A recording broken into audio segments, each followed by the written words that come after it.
Good evening. Hope you've been having a wonderful Sunday afternoon. Hopefully, you've had a blessed Thanksgiving weekend with your family and friends. I hope you were able to tune in with us this morning. If not, keep in mind that sermon from this morning is still available on Facebook. You can go back and watch that again. I would encourage you to do so. Continue to share those videos with your friends and family. And also, as matters of housekeeping go, I'd like to remind you, if the Lord is willing, we're planning on being back in the building on Wednesday night. So back to our regular services on this coming up Wednesday night. Louis Kuykendall is teaching the adult class in the auditorium, and we continue to have classes for all ages of our children. Now, I don't know if you keep up with this kind of thing, but this Sunday, today, is November the 29th. It's the first Sunday of the if you will, so-called Christian Advent. I just want to read you a little bit about this this Advent holiday. Advent is like waiting on some special person or event. But this article says Advent is a season of the liturgical year observed in most Christian denominations as a time of expectant waiting and preparation for both the celebration of the Nativity of Christ at Christmas and the return of Christ at the second coming. Advent is the beginning of the liturgical year in Western Christianity. And he goes on and he says the term Advent is also used in Eastern Orthodoxy for the 40-day Nativity feast, which has practices different from those in the West. The name is adopted from the Latin Adventus, coming or arrival, translating Greek parousia in the New Testament, and this is the term used for the second coming of Christ. Thus, the season of Advent in the Christian calendar anticipates the coming of Christ. And from three different perspectives, the physical nativity in Bethlehem, the reception of Christ in the heart of the believer, and the eschatological second coming, and that's from an article that was on Wikipedia.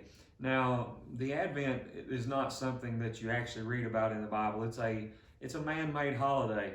But there is some thoughts that are related to some things that we see in the Bible, especially when we talk about the coming of Christ, the awaiting on the coming of Christ.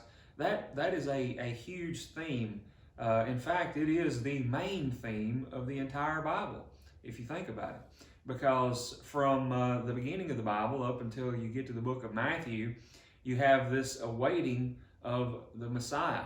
And granted, the people did not even understand that completely all through the history of that. They didn't completely understand what was going on, but they were given bits and pieces, and the prophets, they filled in these gaps, and people began to understand, or they should have at least, what this was going to look like. You think about the Old Testament, Genesis chapter 3 and verse 15, I will put enmity between you and the woman, between your seed or your offspring and her offspring. He shall bruise your head, and you shall bruise his heel. That was speaking to the serpent there in the garden. The seed of woman. This is called by some the proto-evangelium, or the first gospel, the first look at the gospel. Some, Genesis 49:10, the scepter shall not depart from Judah, nor a ruler's staff from between his feet, until tribute comes to him, and to him shall be the obedience of the people, or until Shiloh comes, as the New King James read. Deuteronomy chapter 18 and verse 18, I will raise up from them a prophet, or for them a prophet like you from among their brothers, and I will put my words in his mouth, and he shall speak to them all that I command him. You move along through the history, Isaiah chapter 7 and verse 14, therefore the Lord himself will give you a sign.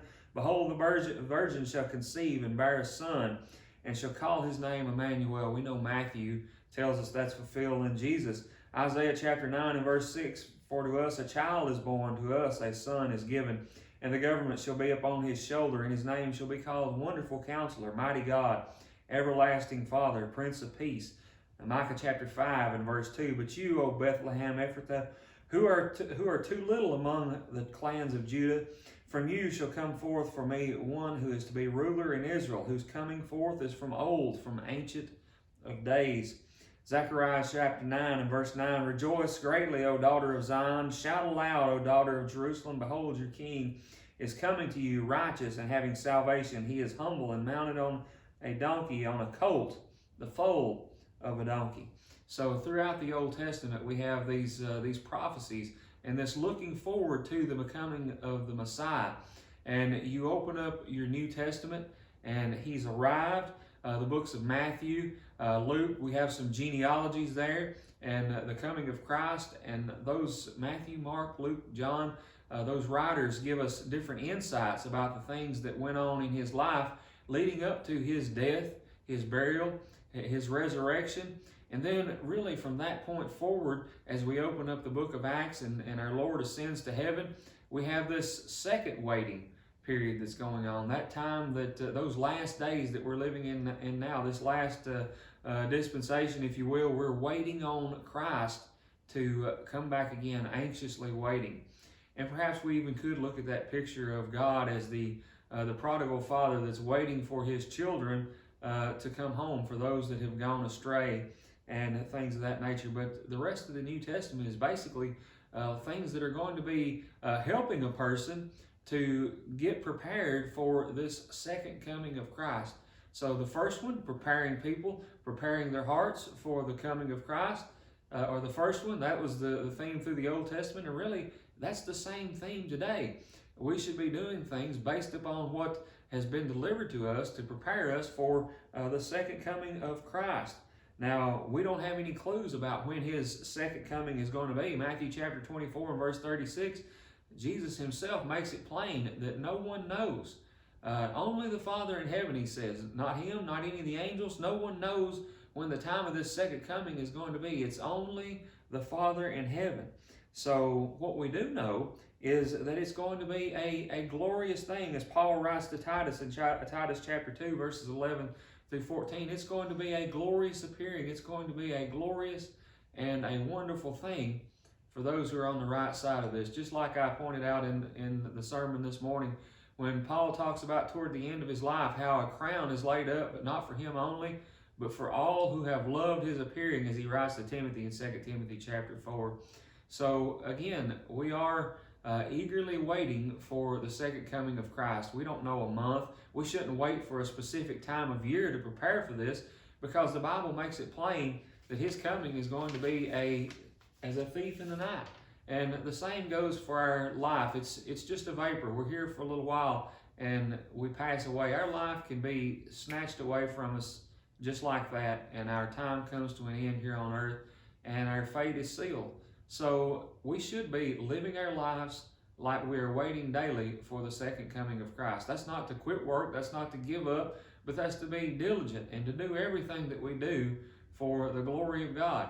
I just pray as you move into this afternoon, the rest of this week, the rest of this year, as you make preparations for your life in the next year, that whatever decisions you make and however you plan to live your life, it will be in an ancient expectation of the second coming of Christ and facing him in the judgment one day. I just want to thank you once again for tuning in, and I pray that you'll have a blessed week.